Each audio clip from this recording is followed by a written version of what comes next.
O ser consciente. Capítulo 2, parte B. Ser e pessoa. Fatores de desequilíbrio. A saúde da criatura humana resulta de fatores essenciais que lhe compõem o quadro de bem-estar: equilíbrio mental, harmonia orgânica e ajustamento socioeconômico. Quando um desses elementos deixa de existir, pode-se considerar que a saúde cede lugar à perturbação, que afeta qualquer área do conjunto psicofísico. Sendo a criatura humana constituída pela energia que o espírito envia a todos os departamentos materiais e equipamentos nervosos, qualquer distonia que a perturbe abre campo para a irrupção de doenças, a manifestação de distúrbios que levam aos vários desconcertos patológicos conhecidos como enfermidades.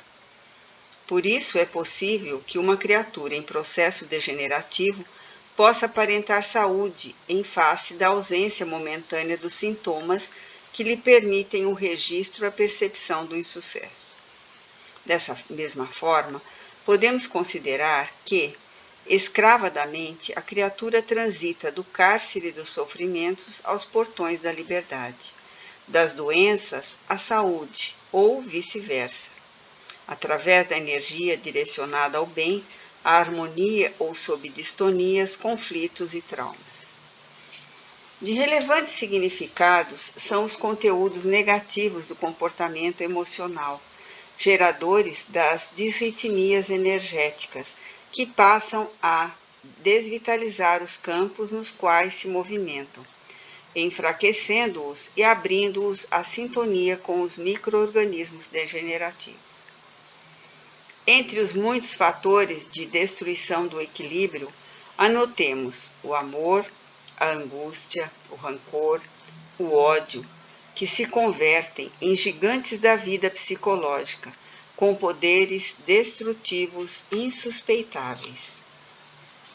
A mente desordenada, que cultiva paixões dissolventes, perde o rumo, passando a fixações neuróticas e somatizadoras, infelizes que respondem pelos estados inarmônicos da psique, da emoção e do corpo. Os conteúdos do equilíbrio expressam-se no comportamento, propiciando modelos de criaturas desidentificadas com as manifestações deletérias do meio social, das condições de vária ordem, das denominações bacterianas. A autoanálise trabalha pela insistência de preservação dos ideais superiores da vida e o recurso preventivo para a manutenção do bem-estar e da saúde nas suas várias expressões. O amor. Confundidas as sensações imediatas do prazer com as emoções emolduradas do progresso moral, o amor constitui o grande demolidor das estruturas celulares pela força dos desejos que se faz portador.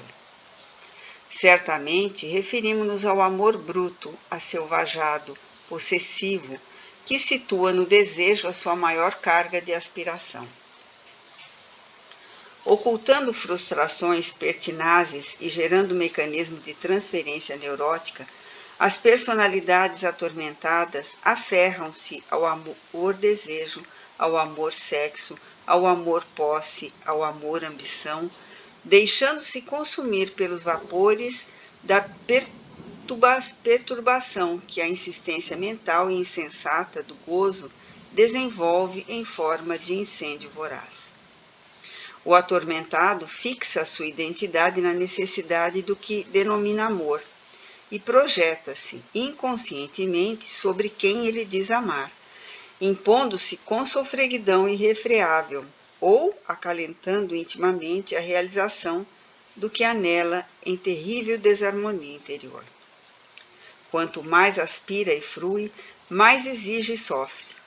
Se não logra a realização, mais se decompõe, perdendo ou matando, com os raios venenosos da mente em desalinho, as defesas imunológicas e a vibração da harmonia mental, logo tombando nos estados enfermiços.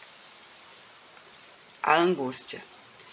A insegurança pessoal, decorrente de vários fatores psicológicos, gera instabilidade de comportamento, facultando altas cargas de ansiedade e de medo.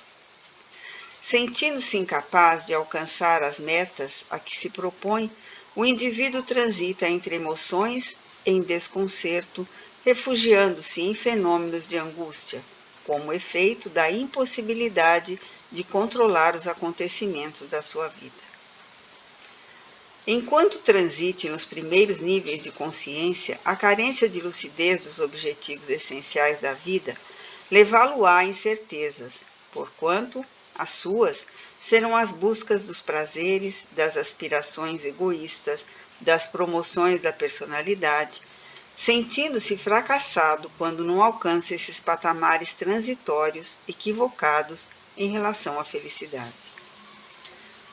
Aprisionando-se em errôneos conceitos sobre a planificação do eu, que confunde com as ambições do ego, pensa que ter é de relevante importância, deixando de ser iluminado, portanto, superior aos condicionamentos e pressões perturbadoras.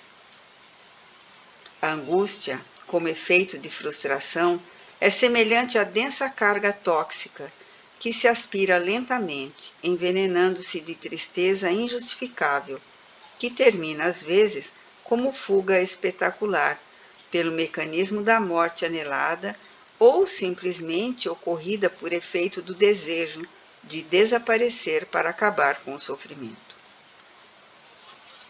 Normalmente, nos casos de angústia cultivada, estão em jogo os mecanismos masoquistas que, facultando o prazer pela dor, intentam inverter a ordem dos fenômenos psicológicos, mantendo o estado perturbador que no paciente assume características de normalidade. O recurso para a superação dos estados de angústia, quando não tem um fator psicótico, é a conquista da autoconfiança, delineamento de valores reais e esforço por adquiri-los, ou recorrendo ao auxílio de um profissional competente. As ocorrências de insucesso devem ser avaliadas como treinamento para outras experiências, desafio para o crescimento intelectual, aprendizagem de novos métodos de realizações humanas. Exercícios de autocontrole, de reflexões otimistas, de ações enobrecedoras, funcionam como terapia libertadora da angústia, que deve ser banida dos sentimentos e do pensamento. O rancor. Fenômeno natural decorrente da insegurança emocional, o rancor produz ácidos destruidores de alta potencialidade que consomem a energia vital e abrem espaços intercelulares para a distonia e a instalação das doenças. Em entulho psíquico, o rancor acarreta danos emocionais variados, que levam a psicose profundas e a episódios esquizofrênicos de difícil reparação. A criatura humana tem a destinação da plenitude. O seu passo existencial deve ser caracterizado pela confiança, e os acontecimentos desagradáveis fazem-se acidentes de percurso, que não interrompem o plano geral da viagem, nunca impeditivos da chegada à meta. Por isso, os acontecimentos impõem, quando negativos, a necessidade de uma catarse libertadora, a fim de não se transformarem em resíduos de mágoas e rancores que, de contínuo, assumem mais danoso contingente de ocorrência destrutiva. A psicoterapia do perdão, com os mecanismos da renúncia dinâmica, consegue eliminar as sequelas do insucesso, retirando o rancor das paisagens mentais e emocionais da criatura, sem o que se desarticulam os processos de harmonia e equilíbrio psíquico, emocional e físico. O ódio. Etapa terminal do desarranjo comportamental, o ódio é tóxico fulminante no oxigênio da saúde mental e física. Desenvolve-se na sua área mediante a análise injusta do comportamento dos outros em relação a si, e nunca ao inverso. Fazendo-se vítima, porque passou a um conceito equivocado sobre a realidade, deixa-se consumir pelo complexo de inferioridade, procedente da infância castrada, e descarrega, inconscientemente, a sua falta de afetividade, a sua insegurança, o seu medo de perda, a sua frustração de desejo, em arremessos de ondas mentais de ódio, até o momento da agressividade física, da violência, em qualquer forma de manifestação. O ódio é estágio primevo da evolução, atavicamente mantido no psiquismo e no emocional da criatura, que necessita ser transformado em amor, mediante terapias saudáveis de bondade, de exercícios fraternais, de disciplinas da vontade. Agentes poluidores e responsáveis por distúrbios emocionais de grande porte, são eles os geradores de perturbações dos aparelhos respiratório, digestivo, circulatório. Responsáveis por cânceres físicos, são as matrizes das desordens mentais e sociais que abalam a vida e o mundo. A saúde da criatura humana procede do ser eterno, vem das experiências em vidas anteriores, conforme ocorre com as enfermidades kármicas. No entanto, dependendo da consciência, do comportamento, da personalidade e da identificação do ser com que lhe agrada e com aquilo a que se apega na atualidade. Condições de progresso e harmonia. Na estrutura profunda da individualidade humana encontram-se as experiências milenárias do ser, nem sempre harmonizadas entre si, geradoras de conflitos e complexos negativos que a atormentam.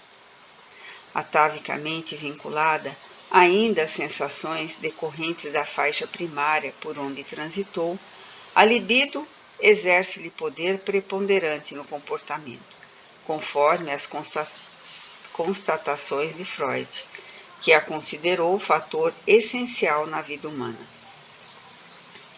Observando os diversos fenômenos de conduta e as terríveis angústias como exacerbação da emotividade das criaturas, o mestre de Viena organizou todo o edifício da psicanálise na manifestação sexual castradora ou liberada, bem como na complexa influência materno-paternal que desde a infância conduziu o ser sob os tabus perniciosos e as constrições dos desejos irrealizados, das consciências de culpa, dos implementos perturbadores da personalidade patológica. Estamos, sem dúvida, diante de fatores incontestáveis. Todavia, adstrito às áreas fenomenológicas e não causais, em se considerando que, herdeiro de si mesmo, o espírito é o amor do seu destino. Nunca será demasiado repeti-lo. Renascendo em lares nos quais mantém vínculos afetivos e familiares, conforme a sua conduta anterior. Em face da variedade de renascimentos, nem sempre consegue diluir as lembranças que permanecem em forma de tendências e aptidões, de desejos e necessidades. Não digeridas as frustrações, eis que se impõem mais graves, ao ressurgirem na sucessão das ocorrências comportamentais em forma de distúrbios psicológicos de variada catalogação. Preocupada com o ser máquina, a psicologia não tem ensejado uma compreensão maior da criatura, que fica na visão reducionista, limitada a um feixe de desejos e paixões primitivas. Em uma análise transpessoal, o ser enriquece-se de valores que lhe cumpre multiplicar a cada vez mais, autoconhecendo-se e autodisciplinando-se, à medida que sua consciência adquire lucidez e torna-se ótima. Abrem-se-lhe então as perspectivas antes cerradas e facultam-se-lhe as oportunidades de dilatação do campo intelecto-emocional, passando a vencer as sequelas das existências anteriores, ainda predominantes no psiquismo, que se exteriorizam em forma de desarmonia. A desidentificação com os graves compromissos que ainda o atormentam tornam-se factível mediante a impregnação de outros ideais e aspirações mais abrangentes, como agradáveis, que passam a povoar-lhe a paisagem mental. Nesse esforço, faz-se viável o autoconhecimento como primeiro tentame de crescimento psicológico. A necessidade de tornar a mente um espelho e postar-se defronte dela desnudo é inevitável. Somente através de um exame da própria realidade, observando-se sem emoção, o que impede os sentimentos de autocompaixão, como os de autopromoção, de justificação ou culpa, consegue-se um retrato fiel do que se é e o que se cumpre fazer para mais amar-se e ajudar-se como seguimento imediato do esforço. Enquanto a criatura não se despoja dos artifícios com que se oculta, evitando desnudar-se em uma atitude infantil repressiva, qualquer tentame exterior para o progresso e a harmonia resulta inócuo quando se não torna perturbador. Ninguém é culpado conscientemente de ser frágil, fragmentário, ocorrências naturais do processo de evolução. Não obstante, a permanência na postura denota imaturidade psicológica ou manifestação patológica de comportamento. Quando alguém aspira por mudanças para melhor, irradia energias saudáveis do campo mental, que contribuem para a realização da meta. Mediante contínuos esforços direcionados para o objetivo, cria novos condicionamentos que levam ao êxito, como decorrência normal do querer. Nenhum milagre ou inusitado ocorre nesta atitude que resulta do empenho individual.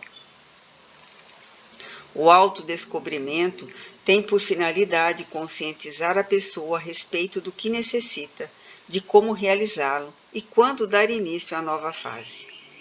Acomodada aos estados habituais, não se dá conta das incalculáveis possibilidades que lhe estão ao alcance, bastando-lhe apenas dispor-se a desdobrá-las. O autoencontro pode ser logrado através da meditação reflexível, do esforço para fixar a mente nas ideias positivas, buscando saber quem se é e qual a finalidade da sua existência corporal e do futuro que a aguarda. Equipada de honesto desejo de equacionar-se, a esfinge perturbadora atira-se ao mar do discernimento e desaparece, deixando o indivíduo seguir livre, sem a maldita fatalidade de ser desditoso.